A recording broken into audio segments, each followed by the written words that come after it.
Saudara, sejak Juni 2020 hingga Juli 2021 tahun lalu, Aceh kehilangan tutupan hutan sebanyak 19.443 hektar. Angka deforestasi ini terus turun dalam 5 tahun terakhir. Penurunan tersebut salah satunya karena perbaikan tata kelola kehutanan, namun upaya menurunkan laju kerusakan hutan belum diimbangi dengan anggaran yang memadai untuk perlindungan hutan. Yayasan Hutan Alam dan Lingkungan Aceh atau HK mengungkapkan bahwa berdasarkan hasil pemantauan dan analisis yang dilakukan selama Juni 2 tahun terakhir, jumlah tutupan hutan alam Aceh yang hilang mencapai 19.443 hektar. Hal ini setara dengan gabungan luas Pulau Weh, Pulau Bruh, dan Pulau Nasi. Bahkan analoginya, setiap 27 menit Aceh kehilangan 1 hektar hutan alamnya. Dari 19.000 hektar lebih tutupan hutan yang hilang ini, 58% diantaranya berada di dalam kawasan hutan lindung.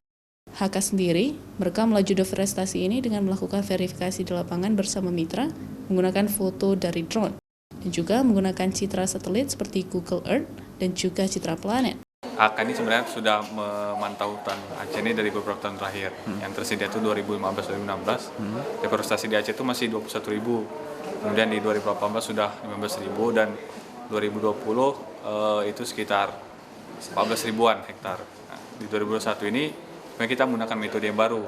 Jadi kurang tepat sebenarnya kalau kita menghitung 5 tahun terakhir itu dengan grafik yang tadi.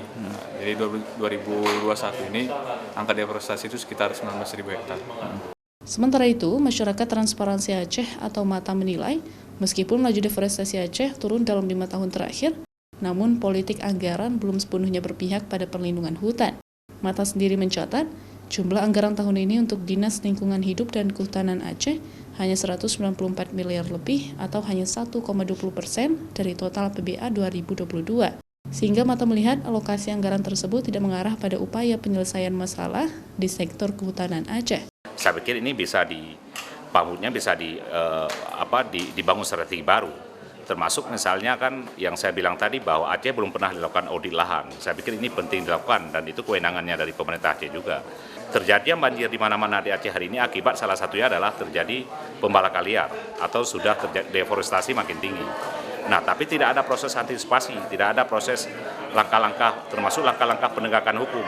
Pemerintah melalui Dinas Lingkungan Hidup dan Kehutanan Aceh juga memiliki data yang sama dengan pihak HK.